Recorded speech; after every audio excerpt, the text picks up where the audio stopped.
On the afternoon of the 6th of December 2006, two men in a blue Mazda pulled up outside a garage in Lamb Hill in the north of Glasgow.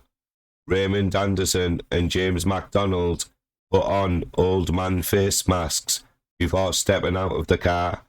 What happened next was later likened by defence lawyer Donald Findlay, KC, to a scene from The Godfather. Dressed in trench coats, the pair walked into Apple Row Motors off the busy Balmore Road and opened fire. The owner, David Lyons, took cover, but his 21-year-old nephew, Michael, was shot dead. Stephen Lyons, David's nephew, was injured along with his associate, Robert Pickett, who lost a kidney. The hitmen were enforcers for the Daniel crime clan, believed by police to be led by Jamie Daniel.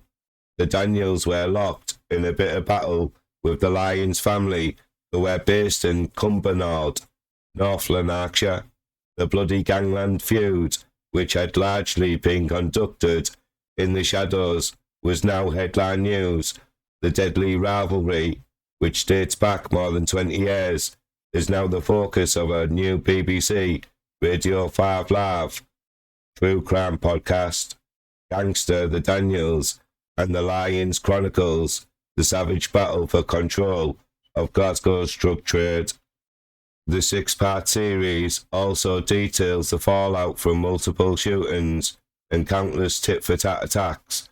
10 days after the murder, David Lyons received a ransom note through the post. It read, "The boys owe me 25,000, and I want what's owed to me. It's for drugs. They all know what it's about, as they have got to pay the piper." The High Court in Glasgow later heard that Mr. Lyons did not pay the money and instead handed the letter to the police. Anderson and MacDonald were placed under surveillance, which eventually led officers to a house in Cartham Lock area where a machine gun, grenades and ammunition were discovered. Both men were heard calling themselves the Untouchables and talking about the mysterious piper who was mentioned in the letter sent to Mr. Lyons. They were also linked to military weapons which had been stolen from army barracks. In May 2008, Anderson, 49, and MacDonald, 27, were convicted and each sentenced to 35 years in jail, which was later reduced on appeal. The judge, Lord Hardy, described the killing as a cold-blooded and premeditated assassination. The murder was rooted in a feud said to date back to 2001, when a 20,000 stash of cocaine disappeared from a Daniel safe house in Milton in the north of Glasgow during a party. Graham Pearson, former Director General of the Scottish Crime and Drug Enforcement Agency, told the podcast it was alleged that the members of the Lyons family group stole a delivery of drugs that were due for the Daniel family, and there had been a real upset about the theft of those drugs. Equally, it was alleged that the Lyons family had decided that they were also retailing in the north side of Glasgow, where the Daniel family traditionally had the upper hand. This was their territory. This was where they made profit, and they wouldn't stand for it. That couldn't go without some response. The fallout from the missing drugs rapidly progressed from car chases to shootings. Among the early victims were Kevin Gerbil, Carroll, a major figure in the Daniel clan, and Johnny Lyons' brother of David and Eddie Sr. Both were shot and injured in separate attacks just 11 days apart in January 2003. Then in November 2006, Carroll allegedly used a 4x4 and a tow rope to topple the headstone of Eddie Sr.'s son, Gary, who was only 8 when he died of leukemia in 1991. The desecration of his grave marked a new low. Days later, Carroll ambushed and shot Eddie Lyons Jr. and a friend in Belshire, Lanarkshire. But a week later, he was injured in a retaliatory shootings in Bishopsbriggs, East Dunbartonshire. Police were deploying significant resources in a bid to manage the dispute, but the violence was escalating. It was no secret that Carroll was the most unpredictable player in the whole feud. His rivalry with the Lyons clan stretched back to his school days when he was reportedly bullied by members of the family. Carroll, who earned his nickname from the character in the TV puppet series Roland Rat, later forged close relationships with the Daniel clan. Aged 19, he was jailed for 3 months for car theft, and by his mid-20s, he was a major criminal player on the north side of Glasgow. In 2004, he was charged with trying to kill a friend of Eddie Lyons Sr. with an AK-47, but the trial later collapsed. Carroll, who shared a £217,000 house with Jamie Daniels' daughter in Lennoxtown, could have been forgiven for thinking he was above the law. By 2009, he was out of control and struck fear into rivals by masterminding a series of alien abductions external across central Scotland. The kidnappings were described in such a way as the victims, who were tortured and robbed, told police they couldn't remember anything about their ordeal. Carroll's brutality and pattern of offending ensured he had many enemies, and he went to great lengths to cover his tracks. If his rivals wanted to target him, then they would have to stage an audacious ambush unlike anything that had gone before. On the 13th of January 2010, Carroll attended a lunchtime business meeting at Asda in Rob Royston, Glasgow.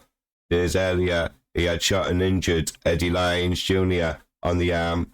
Now Carroll had arranged to poach drug pusher Stephen Glenn, who was linked to the Lyons family. The trial later heard Carroll, 29, told him, "You're working for me now. Anybody that doesn't fall into line is going to get banged." But at 1:23 p.m, minutes after delivering the ultimatum, he was sitting in the back of the black Audi A3 when a speeding Volkswagen Golf screeched to a halt in front of the vehicle. Carroll's 2 associates fled, leaving him trapped in the back of the 3-door car. 2 masked men emerged from the Golf and opened fire, shattering the rear passenger windows. Carroll was shot in the head and chest 13 times in total in an attack that lasted 25 seconds. William Buff Peterson fled to Spain 10 days after the murder and later featured in a 10 Most Wanted appeal by the then UK Serious Organised Crime Agency. After more than 4 years on the run, he eventually handed himself in at a police station in Madrid. During his trial at the High Court in Glasgow, Carroll's notoriety was highlighted when a list of 99 potential suspects was read out. Peterson was later convicted and jailed for 22 years. The judge, Lord Armstrong, told him it was not a spontaneous event which happened on the spur of the moment. It was in effect an execution. The murder, which was committed in front of horrified lunchtime shoppers, was arguably the most public gangland hit ever carried out in Scotland. It also paved the way for further brazen attacks.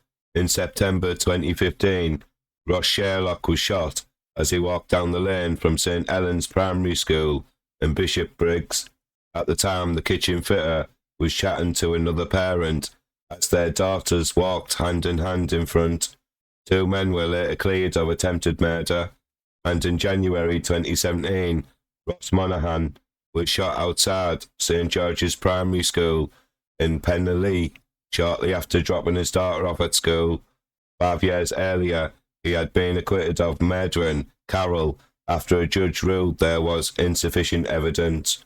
2 men later went on trial for the Monaghan's murder bid, but were cleared only to be later convicted of other organised crime offences. In between the school shootings, there was another major development.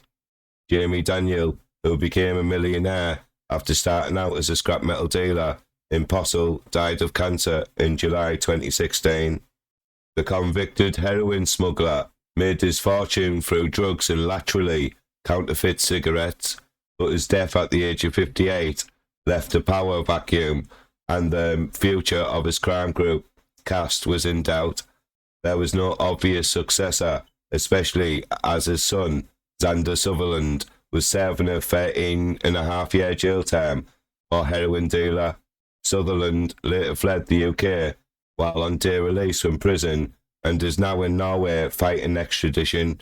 Meanwhile, the Lions group responded to the Daniel's death with the brutal campaign of intimidation against his associates, which included 5 attempted murders in 5 months. Robert Daniel was the first target. On the 8th of December 2016, his car was rammed by another vehicle before he was chased into a house in Royston. Once inside, he was struck twice on the back of the head with what later police said was a hatchet or a machete.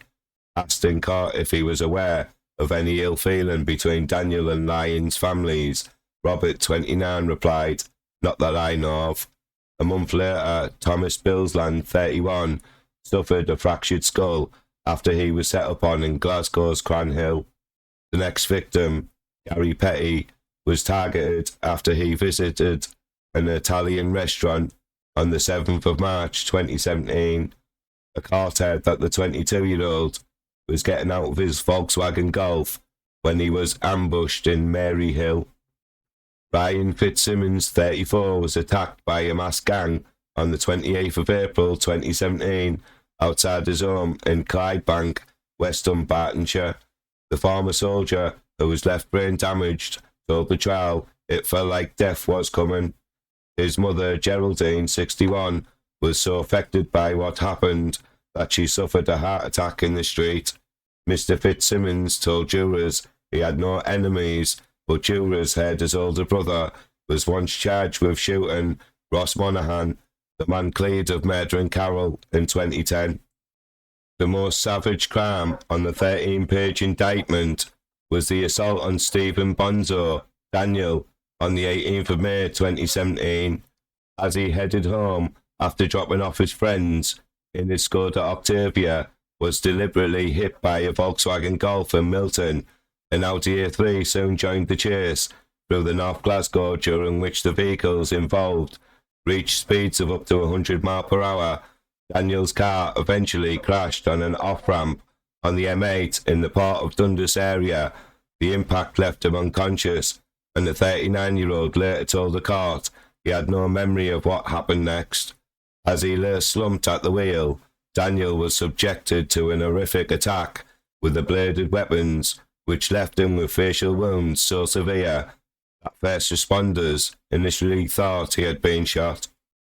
The court also heard the ex-taxi firm's director was found to have a tracking device on it, but he insisted he had no enemies before the incident. Gangland investigations pose a massive challenge for law enforcement, as detectives are typically met with a wall of silence, but the sophisticated technology deployed by the Lions group to plot the attacks also enabled officers to build a case against them. And in May 2019, 6 associates of the family were jailed for a total of 104 years after being found guilty of 5 murder plots. The judge, Lord Mulholland, told the gang, "You sought to turn Glasgow into a war zone for your feud. This is a civilized city which is based on the rule of law. There is no place for this type of conduct, retribution, or the law of the jungle." 5 years on, the feud, which has also been linked to a number of prison attacks, is back in the spotlight. And presenter Livy Haydock described the new podcast as the most bloody and brutal gangster series to date. She added this investigation has been eye-opening and uncovers the story of 2 Glasgow's most notorious crime families. It's a vicious war which has raged on for 20 years and is still going on to this day. Please like this video, please comment, and don't forget to subscribe. Thank you.